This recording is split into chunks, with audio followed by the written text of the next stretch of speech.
Ազգային ժողովի տարածքային կառավարման, տեղական ինքնակառավարման, գյուղատնտեսության և շրջակա միջավայրի պահպանության հարցերի մշտական հանձնաժողովի հերթական նիստի ընթացքում քննարկվեց օրակարգային երկու հարց՝ էկոպարեկային ծառայության մասին օրենքում փոփոխություններ և լրացումներ կատարելու մասին նախագիծը, բուսասանիտարիայի մասին օրենքում լրացում և փոփոխություններ, լիցենզավորման մասին օրենքում լրացում, գործունեության իրականացման ծանուցման մասին օրենքում փոփոխություն և պետական տուրքի մասին օրենքում փոփոխություն և լրացումներ կատարելու մասին նախագծերը։ Օրակարգային առաջին հարցի զեկույցը վերապահված է շրջակա միջավայրի նախարարի տեղակալ Արամ Մեյմարյանին։ Ըստ նրա, նախագծի փոփոխությամբ առաջարկվում է էկոպարեկների մասնակցությունը պետական անտառներում, անտառային հողերում, բնության հատուկ պահպանվող տարածքներում կենսաբազմազանության, բուսական և կենդանական աշխարհի մոնիթորինգի իրականացման գործընթացին։ Նախարարի տեղակալի խոսքով նախագծի հիմնական նպատակն է անտառներում և բնության հատուկ պահպանվող տարածքներում ծառայության կողմից դիտարկումներ, հետազոտություններ և գնահատումներ իրականացնել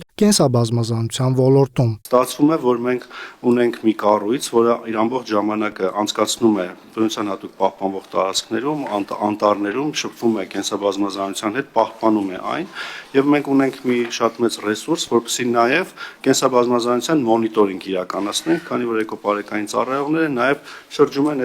այդ տարածքներում։ Պաշտոնյանն առանձնացրեց նաեւ նախագծի երկրորդ եւ հիմնական դրույթներից մեկը, որը վերաբերում էր էկոպարեկային ծառայության սերտգործակցությունը համայնքների հետ։ Առաջարկվող նախագծով համայնքները կարող են տեղեկացված լինել էկոպարեկային ծառայության աշխատանքներին եւ իրենց համայնքում բնության մեջ տեղի ունեցող փոփոխություններին։ Ինչ փոփոխություններ են կատարվում, օրինակ տվյալ պահպանվող տարածքում կամ տվյալ անտառում էկոպարեկային ծառայողները իրազեկում իրականացնեն, դա կլինի թե էկոկրթություն, թե ուղղակի ինֆորմացիայի իրազեկում իրականացնեն։ Հարցի զեկուցումից հետո հանձնաժողովի անդամները նախարարի տեղակալից հետաքրքրվեցին ոլորտի հետ կապված էկոպարեկային ծառայության աշխատակիցների մասնագիտական որակներից, որոնք նեղ մասնագիտական հետազոտություններ իրականացնելու համար դեռ չունեն համապատասխան գիտելիքներ։ Նշեմ, որ էկոպարեկային ծառայությունը պետք է տրեյնինգ անցնի, կարճ պատասխանը սա է, որ տարբերակ են նաև են կենդանիները եւ տեսակները, բույսերը, սնկերը, որոնց պահպանությունը իրենք իրականացնում են, տրեյնինգները պարտադիր կլինեն եւ կենսաբազմազանության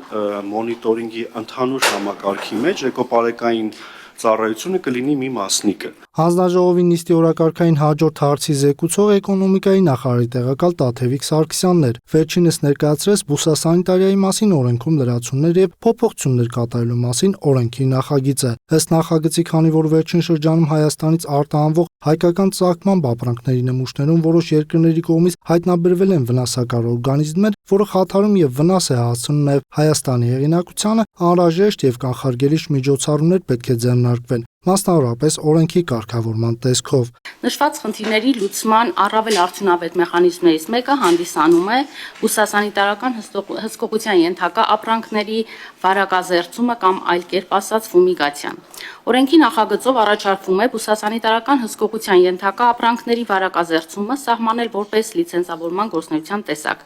Սա հնարավորություն կտա ապահովել վարակազերծման աշխատանքների իրականացումը միայն համապատասխան մասնագիտական կարողություններ, տեխնիկական պայմաններ, թույլատրելի մեթոդներ ունեցող կազմակերպությունների կողմից։ Նշենք, որ օրակարգային երկու հարցերի մշտական հանձնաժողովը տվեց դրական եզրակացություն եւ նախագծերը կդրվեն քննարկման ազգային ժողովի լիագումար նիստում։